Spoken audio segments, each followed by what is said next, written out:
Um, there we go. Perfect. Right. Great. You are.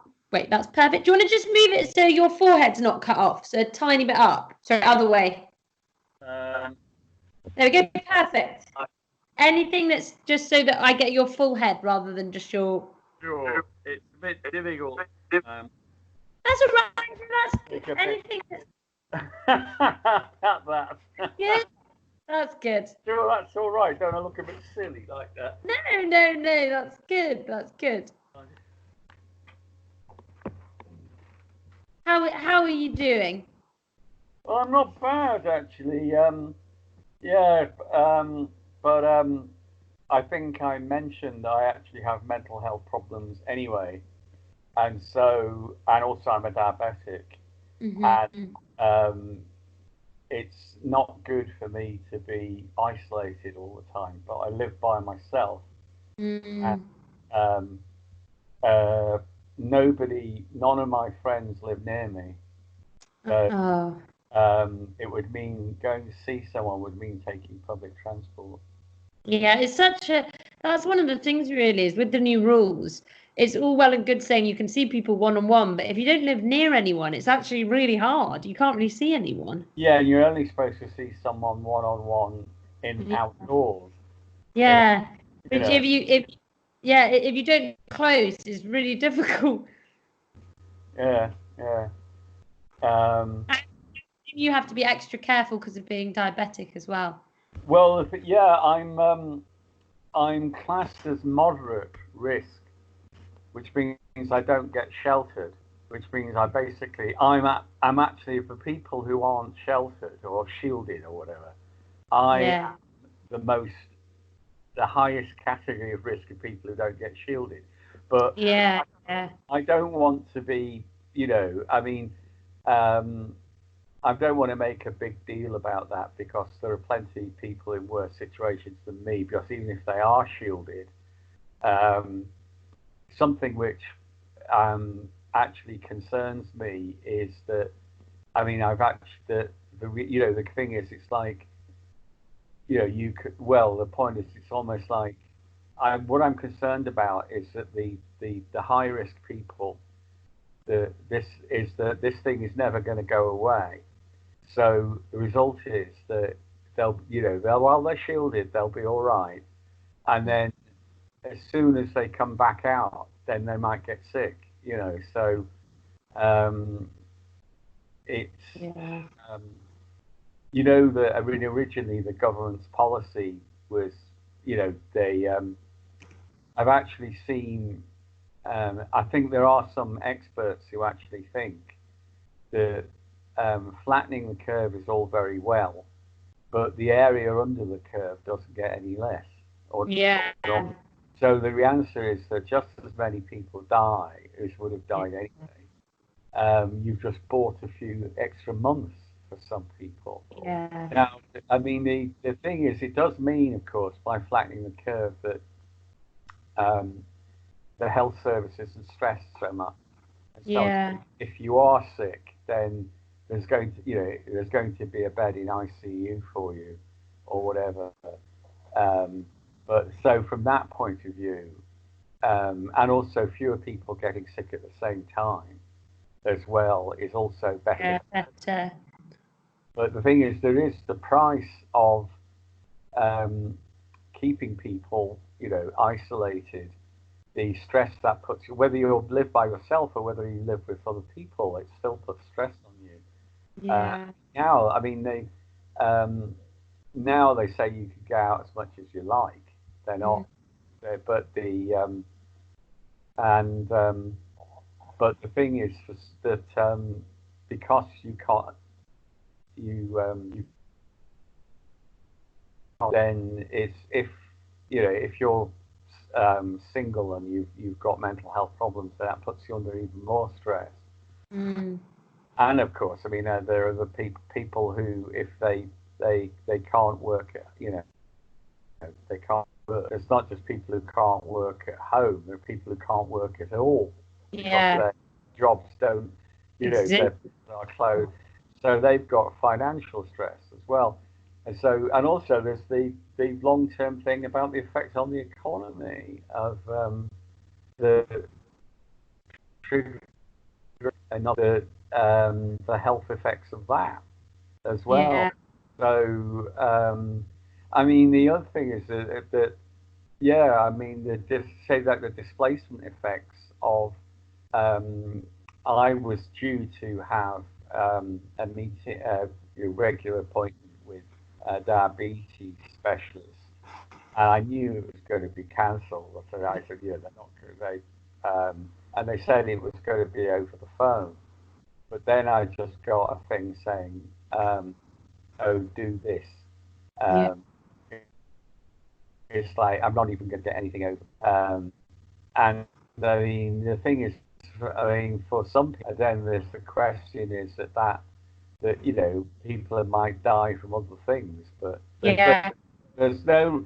The thing for me is there's no real thing. One of the things, because this thing is like there might be no way out kind of thing. Yeah. Yeah. This is the thing about, you know, I mean, I actually, earlier, I actually messaged, because I knew that she was almost certainly not distancing, and Mm.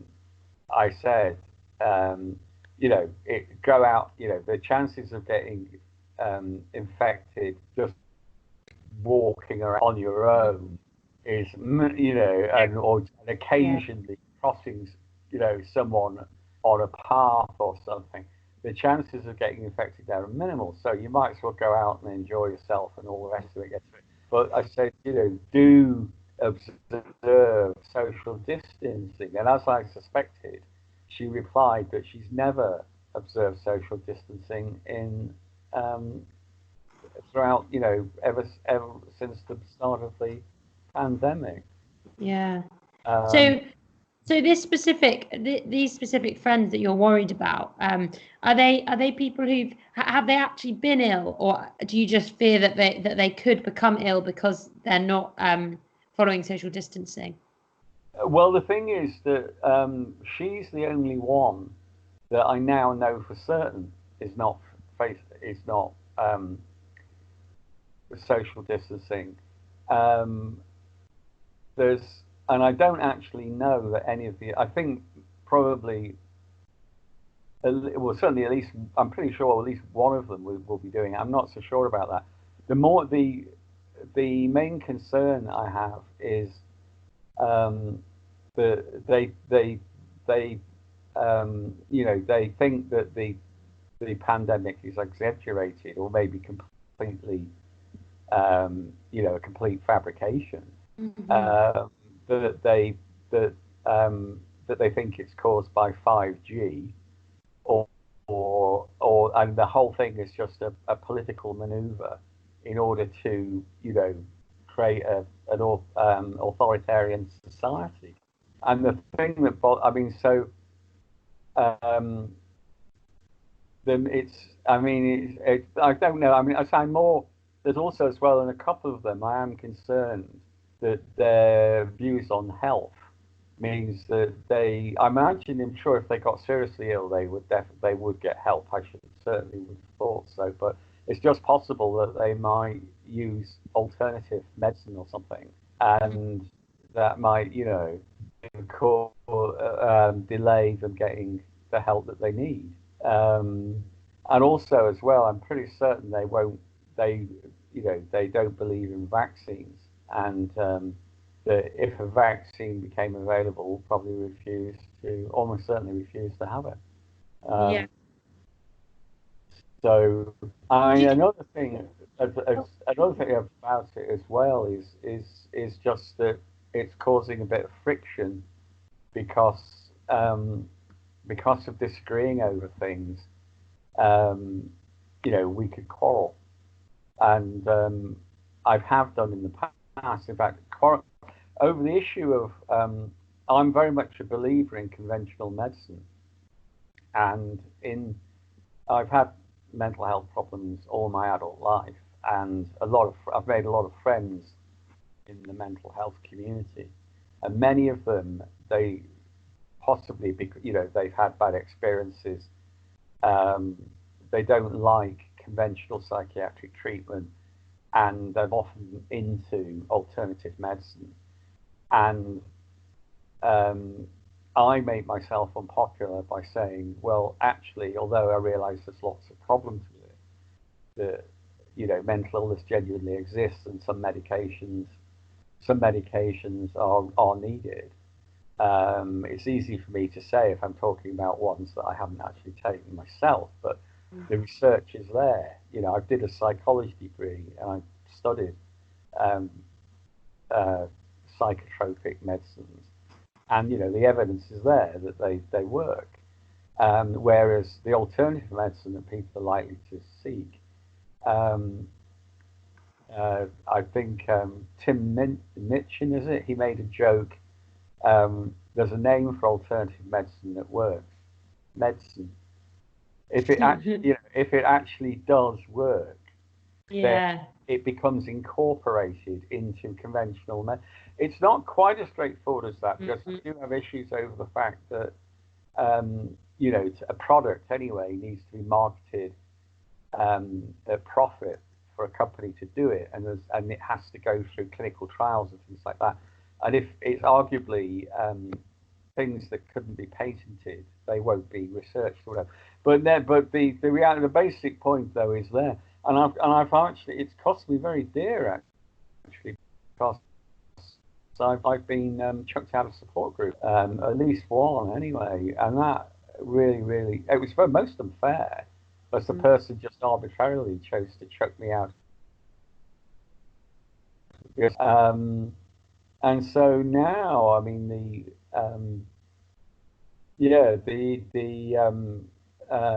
it's just a great difficulty for me, because I really don't know.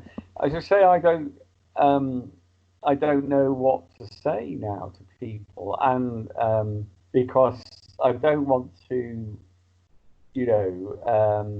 I don't want to just annoy them, which will probably just strengthen their views. But also, as well, as I say, I mean, I include myself in this, because although I'm almost 60, I'm diabetic, and there's a fair chance that I could succumb to this illness, COVID-19, and I've nearly died through diabetes-related problems 3 times. I've been in ICU 3 times, nearly died. Last time, and so I think my system's taking a hell of a whack. So another irony is I've actually had mild COVID-like symptoms for months. And they think that the disease might actually have arrived in Britain last year, as early as possibly as October. And they think a lot of people may have become infected in hospital. And I would be surprised if I actually picked it up when I was in hospital in November. But it's all speculation. This is the other thing that's so difficult about it, is so much is speculation. And we just don't know. And unfortunately, the friends who I think have got unhelpful views, I think, there are always, you can find maverick doctors and scientists to support almost any position. I mean, I've actually, my mouth has sagged, actually, because you see people who have a highly qualified, not necessarily in medicine, but something obviously related, like something like biochemistry or something, and then but they may be using that prestige to get a level of influence that they don't actually really deserve. But then you get people who are indisputably medically qualified people and scientists, you get epidemiologists and virologists who sometimes have a different view. They can't be quarreled with. And as I say, the thing that concerns me is that there is no, as I say, the idea that there is no dodging the inevitable. That this pandemic will become endemic, and therefore you can no more avoid it than you can avoid getting the common cold. In which case, people in moderate and high risk groups, we're in trouble basically. Yeah. I mean, I saw something that they don't even know how long immunity lasts if you've recovered. They don't even know that. There's so many questions about. I mean, there are so many unanswered questions because that's the problem, really, and I think that's why a lot of misinformation thrives, because people actually don't have the answers to those questions yet. So people sort of fill in the answers for themselves because they desperately want to understand what's going on and want to know what's happening. That's true, but I think there's something else that's going on here, which I think is very, very strange. That I was actually just thinking that, like I say, I think at least a couple of my friends think that 5G signals are at least making the problem worse and maybe actually causing it. And the thing is that the science suggests 5G is harmless. So that the same people who maybe downplay the significance of a genuine problem, COVID-19, may actually develop a considerable concern about something which is actually safe, and they may be afraid of a treatment which is safe and effective, like a vaccine. They're very, very wary of that. But they will not only use alternative medicine that is ineffective, but they may even use stuff that's actually downright dangerous. Yeah. You know, I'm actually in touch on Twitter with an Irish lady who campaigns against people giving themselves and children bleach to drink, or bleach enemas, supposedly as a treatment for autism or sometimes other things. And I think, how on earth, you know, these people, they might say, oh, I'm not, you know, they think, oh, I'm not taking, they might say, the same kind of person who says they think that a vaccine might give a child autism, there's somebody who might seriously, I think, give a bleach enema or a bleach drink to an autistic child. And so there's something going on there's a kind of contrariness here. It's like believing that the whole thing is either a complete hoax, or it was a biological weapon, or whatever. That it seems to be a thing about having to sort of reject the conventional wisdom of having to be. Although I mean, you know, it's sensible to have. The reality is that governments can be corrupt, and when there's a lot of money, when you know companies. I mean, I know there are genuine problems with the pharmaceutical industry. Yeah. Of malpractice and so on, but it's to an excessive extent that these people have these views. And I also say, you know, so okay, there might be problems with medicine and there's problems with the pharmaceutical industry, but that's not a reason to get rid of them altogether. Yeah. That's a reason to work really hard to make sure that you know that we're on the game continuously to make sure that treatments are safe and effective. And even, I mean, I mean, this isn't related to COVID-19, but the one thing is that overzealousness can actually have a negative. I mean, one thing that's always astonished me is I'm not sure now, but I think thalidomide is still completely banned. And thalidomide was never a risk to any male. There's no, as far as I know, there's no reason why you can't give thalidomide as an antiemetic to a person who can't get pregnant. But why was that drug totally withdrawn? And that's without taking any other precautions. You can give it to postmenopausal women, or there's like there's like a double casualty. The casualty is the tragedy of the people who were maimed by thalidomide itself, and then there's the second tragedy, what is actually a very useful drug, and it's now apparently it's promising as a treatment for cancer. We've had two sets now of a double tragedy. We've had the disaster, and then we've had the loss of a valuable thing. And I think that can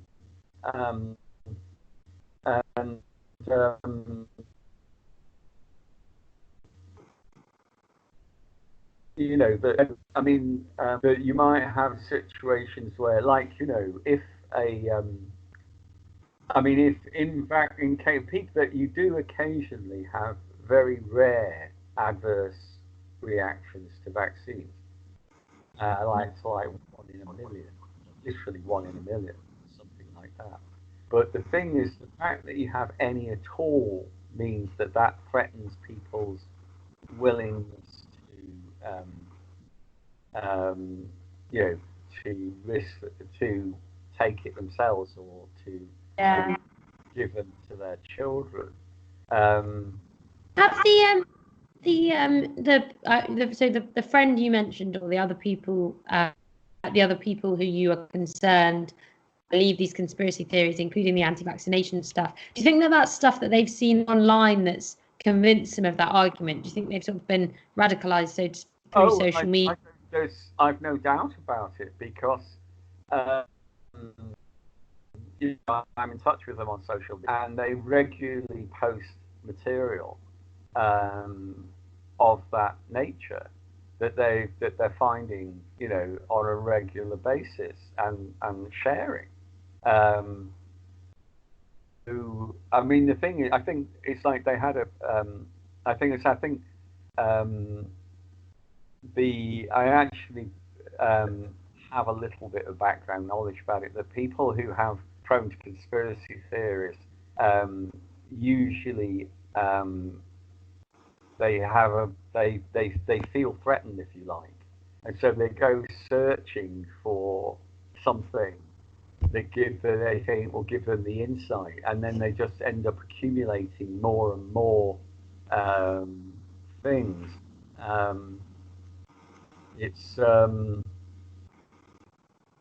But the thing is, I think the people are probably, I think the people were always interested in pseudoscience, and so on, before there was an internet or anything. But what has happened is that the internet has very much accelerated the process.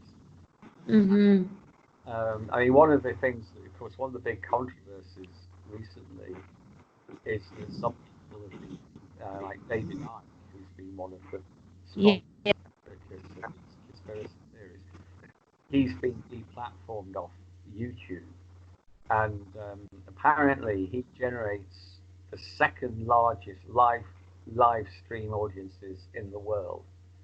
And who generates the largest live stream audience is Donald Trump. So, and those are two people who even if Donald Trump were not a politician, the president of the United States, that if with that amount of influence, he makes one remark about a drug, and somebody dies because they think they've got it in their cupboard or something, and or sort of drug which sounds like the one that he's mentioned. And apparently, the notorious bleach comment about apparently people they at ER departments in America. Yeah, I've got examples of that. Yeah. They were getting people turning up who'd ingested bleach. Yeah. I don't know if anyone injected themselves with it. And no, I think mainly in people ingesting it. Yeah. Yeah, I mean, and so I mean, I'm normally a proponent of free speech, but when it gets to the point of someone can do really serious harm to maybe even millions of people, I mean, not just thousands of people, but even millions of people, then you start, and of course the thing is that when someone is deplatformed, like Ike, that just simply increases the people interest. Therefore, they go, and so in fact, I mean, I don't know. They claim that Ike had the second largest live stream audience. I think there's even a claim that he's had the largest one. Yeah. After he was removed from YouTube and Vimeo, and so in other words, I honestly don't know what the answer to this is. No, it's my job is trying to find the answer. I mean, one thing is I had a little bit of a reassurance is that I saw some statistics about people's attitude towards vaccines generally, I think in the United States. And in fact, generally acceptance is high, which is good. One extraordinary thing that I saw was a suggestion that mothers who are higher educated are more likely to refuse to have a child vaccinated. Yeah. Now, I've not been able to check that, and in fact, in many parts of the world, that definitely isn't true. In the developing world, the better educated a mother is, the more likely that she is to have her children vaccinated, which is good. But I think in the Western world, it's we've had it's been going on for about 40 or 50 years. There's been with the New Age movement, there's been a rejection of science and technology, and some things about that are good. In the concern about the environment, of course, is tremendously important. But when it actually gets to the point of rejecting genuine scientific medicine, then we've got a problem. Yeah, definitely. That's all so interesting, Pete. Thank you. I'm trying to think if there's anything else I need to ask you. I don't think there is. So basically, it's going to be part of a report that we're doing on the human cost of misinformation. So how it can actually negatively harm people. And I'd love to chat longer, but I'm going to have to go in a sec. I've got to do another interview because I've got so many interviews to do. But that's brilliant. That's so helpful, and I'll definitely include your example and case study and a long read for the website, and also a radio program, which I'll send to you when they're done. But that won't be going out until not this Thursday, Thursday. Okay, yeah, please make sure I know when it is. I will do, and you can tune in. Do you know whether it will get on TV? Yes, so hopefully it will be on BBC, on the BBC News channel on not this Thursday, but the next Thursday, the 28th. Right. Okay. I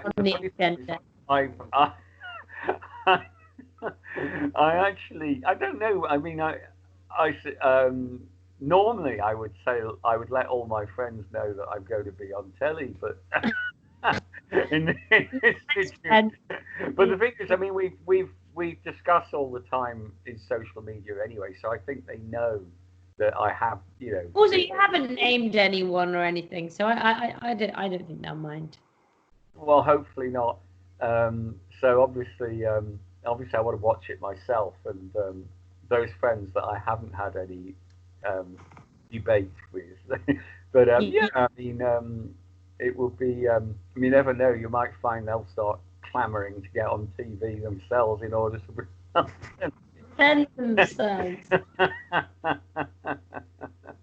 Brilliant. Thank you so much, Pete, and I'll keep you updated on that report. Well, you're very, very welcome. I say you've got a lovely smile, a very nice smile. Thank you. And I mean, I